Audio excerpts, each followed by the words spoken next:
Hi friend, welcome to game of winning. आज के raw के एपिसोड की शुरुआत सीएम पंक से होती है। वो अपनी कार से उतर के काफ़ी एग्रेसिवली रिंग की तरफ बढ़ते हैं और आके अनाउंस टेबल पे प्रोमो कट करते हैं। वो आके कहते हैं मुझे अलाउ करें ताकि मैं अपने दुश्मनों को एड्रेस कर सकूं। मेरा नाम है सीएम पंक, जिसका मतलब है सब कुछ। आज की रात का पहला टारगेट कौन है, नाम दो आप मुझे। पैट मैकेफी बोलता है फाइनल बॉस। सीएम पंक कहते हैं फाइनल बॉस। पैट कहता है मैं नहीं, क्राउड कह रहा है। सीएम पंक कहते हैं रॉक फाइनल बॉस। ध्यान से सुनो दवाइने टकले फ्रॉड, तूने सोचा कि तू बोर्ड ऑफ डायरेक्टर है तो तू बच जाएगा क्रिटिसिज्म से।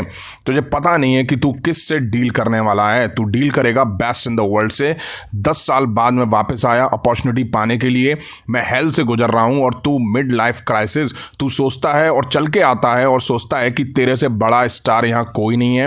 मुझे पसंद है कि मैं ये सब तेरे फेस पे कहता, बट तू ग्रेटेस्ट नहीं है। और जो तू अपनी आर्म को हिट करता है ना, गूजबम दिखाता है, सब बकवास है। तू दिखावा करता है कि तुझे इस बिजनेस की पड़ी है जिससे तुझे गूजबम पाते हैं। तू खुद से खुद को पीपुल चैंपियन कहलाने वाला है, बट मैंने हमेशा अर्न करा है। मैं कभी भी डेस्परेट नहीं रहा अपनी सोल बेचने के लिए।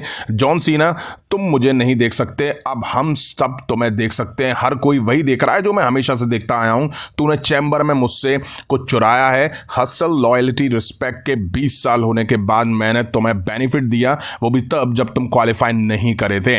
मैंने सोचा जो भी तुमने पास्ट में करा है अपने फ्यूचर को सिक्योर करने के लिए, मैं तुम दोनों टकले गंजे धोखेबाजों को पकड़ने जा रहा हूं। और जब मैं ऐसा करूंगा तो तुम एक ऐसी इच्छा करोगे जो मैंने कभी नहीं की। तूने अपनी आत्मा बेच के फैंस के साथ धोखा करा है। अब सीएम पंक सेथ रॉलिंस पर आते हैं और वो जैसे ही सेथ रॉलिंस को कुछ कहते हैं तभी यहाँ सेथ रॉलिंस की एंट्री होती है। सीएम पंक भाग के स्टेज पे जाते हैं, दोनों वहीं बढ़ जाते हैं। दोनों के बीच पंचेस चलते हैं और ऑफिशियल टाइम पे आके दोनों को सेपरेट करने की कोशिश करते हैं, बट ये लोग बार बार छूटे और फिर दोनों आपस में भिड़ते हुए दिखाई दिए। बुरी तरह दोनों एक दूसरे से उलझते हैं। लड़ते भिड़ते दोनों रिंग के पास आ जाते हैं। इसके बाद दोनों ऑफिशियल्स में भी मार देते हैं। दोनों रिंग में भी आ जाते हैं, वहां भी भिड़ते हैं। सीएम पंक रिंग में होते हैं, सेथ रॉलिंस रिंग के बाहर, वहां ऑफिशियल को मारते हैं। सेथ रॉलिंस क्राउड में जा रहे होते हैं, सीएम पंक पकड़ के फिर मार देते हैं। दोनों एक दूसरे को छोड़ने के लिए तैयार ही नहीं थे। अब हमें अल्फा एकेडमी रिंग में दिखाई दी। गंतर की एंट्री होती है। यहाँ ओटिस को गंतर से मैच लड़ना था। गंतर मैच से पहले प्रोमो कट करते हैं और कहते हैं तुम लोगों को मैं ह्यूमिलेट करने से पहले कुछ बताना चाहता हूँ। मुझे पता है कि तुम स्ट्रांग हो, मेरे लिए तुम जे ऊसो के लेवल पर ही हो, जो फैंस का ध्यान खींचने के लिए कुछ भी करते हो। तुम मेरी रिंग में हो। तुमको लगता है कि ये लोग तुमको पसंद करने के वजह से चीयर करते हैं, ये तुम्हारा मजाक उड़ाते हैं। अगर तुम खुद को सुबह उठकर मिरर में देखोगे तो मैं वर्ल्ड हैवीवेट चैंपियन हूँ। दूसरी तरफ तुमको कोई टाइटल नहीं मिल पाएगा जो फिट होता है। सबसे डिप्रेसिंग चीज यह है कि तुम बेहतर हो सकते हो अगर तुम में किसी के लिए रिस्पेक्ट होता, जे ऊसो की तरह। तभी गंथर ओटिस को बिग बूट दे देते हैं। अब हमें गंथर वर्सेस ओटिस के बीच मैच शुरुआत होती दिखाई दी। गंथर शुरू में ओटिस में मार देते हैं। अब ओटिस पलटवार करते हुए गंथर में मार देते हैं। गंथर 2 बिग बूट देके ओटिस को रिंग के बाहर कर देते हैं। अब गंथर रिंग में, ओटिस रिंग के बाहर। गंथर थप्पड़ ओटिस में मार रहे होते हैं। अब ओटिस गंथर को रिंग के बाहर खींच के पटक देते हैं। कंट्रोल फिर भी गंथर पे होता है। ओटिस पिट के लुक तो ऐसे देते हैं, भाई टांग ऐसे हिलाएगा जैसे कि पता नहीं क्या कर देगा, अभी कुछ नहीं है। गंथर ने फिर दिया बिग बूट और फिर ढेर। चलो अब कुछ मूव गंथर पे लगे ओटिस की तरफ से। कैटरपिलर लगाया ओटिस ने। गंथर ने फिर पलटवार करा और फिर बुरी तरह मार बिग बूट दिया। पावर बम देके मैच जीत लिया। मैच के बाद गंथर ओटिस पे शमिसन लगाते हैं। अकीरा टोजावा आते हैं, वो भी पिट बैठते हैं। तभी जे ऊसो आते हैं, दोनों आपस में भिड़ जाते हैं। जे ऊसो स्पीयर देके गंथर को रिंग के बाहर कर देते हैं। जे ऊसो इट्स मी ऊस डे वन इश कर रहे थे टॉप रोप पे खड़े होके, तभी ग्रेसन वॉलर और ऑस्टिन थ्योरी ने आके जे ऊसो पे अटैक कर दिया। तभी जे ऊसो पलटवार करते हैं और ग्रेसन वॉलर और थ्योरी में मार देके रिंग के बाहर कर देते हैं। तभी पीछे से आगे गंथर जे ऊसो पे स्लीपर होल्ड लगा के चोक कर देते हैं और ढेर करके निकल जाते हैं। अब हमें लायरा वॉल्क्रिया वर्सेस आईवी नाइल के बीच वुमेन्स इंटरकॉन्टिनेंटल टाइटल के लिए मैच दिखा। अच्छा मैच दिखा इन दोनों वुमेन्स के बीच। आईवी नाइल ने कुछ दमदार मूव लगाए। लायरा ने तो खैर इंप्रेस करा इस मैच में, बट एंड में मैच लायरा ने ही जीता और टाइटल रिटेन कर लिया। अब सेथ रॉलिंस बैक स्टेज दिखाई दिए, तभी वहां उनको सीएम पंक भी दिख जाते हैं। दोनों फिर भिड़ जाते हैं। ऑफिशियल जैसे तैसे दोनों को फिर से अलग करते हैं। एडम पियर्स काफी झल्ला रहे थे। अब बैक स्टेज एडम पियर्स ने सेथ रॉलिंस से बात करी। सेथ रॉलिंस ने कहा कि जिस तरह से मैंने रोमन रेंस को ढेर करा था, उसी तरह से मैं अब सीएम पंक की हालत खराब करके उसे रेसलमेनिया से दूर कर दूंगा। एडम ने कहा कि ठीक है, next week Seth Rollins versus CM Punk at Madison Square Garden inside steel cage match. अब हमें काइजर दिखाई दिए। काइजर आके बोलते हैं लास्ट वीक के बाद मैं खुद के लिए रिस्पेक्ट चाहता हूँ। लास्ट वीक मैंने आखिर लोगों को अपनी तरफ ध्यान खींचा जिसे मैं डिजर्व करता हूँ। ये काफ़ी टाइम से पेंटा के पास था। तुम भले ही मुझे बू करो लेकिन मैं फ्यूचर का वर्ल्ड चैंपियन हूँ। पेंटा, अगर तुझको लगता है कि अभी भी बिजनेस खत्म नहीं हुआ है तो फिर जॉन सीना ने कॉडी रूड्स का जो हाल किया था उससे भी बुरा मैं तेरा करूँगा। तुझको मैं बताऊँगा कि डर क्या होता है। तभी यहाँ पेंटा की एंट्री होती है, वो रिंग में आते हैं। पेंटा ने लुडविग काइजर पर किक लगाई।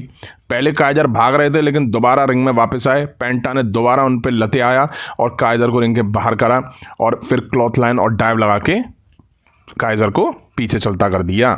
अब हमें war Riders versus creed brothers के बीच टैग टीम टाइटल मैच दिखा। अब इन दोनों टीम के बीच हम पहले भी मैचेस देख चुके हैं रॉ के एपिसोड में। फिर से आज वही रिपीटेड मैच था। दोनों तरफ से अच्छा गेम दिखाई दिया। क्रीड ब्रदर्स ने भी काफ़ी इंप्रेस करा। भारी भरकम वॉर राइडर्स के खिलाफ अपनी पावर दिखाई। वॉर राइडर्स तो हैं ही भैया भारी भरकम, तो क्रीड ब्रदर्स कहाँ उनके सामने टिक पा रहे हैं। एंड में मैच वॉर राइडर्स ने जीत लिया और टाइटल यहाँ रिटेन कर लिया।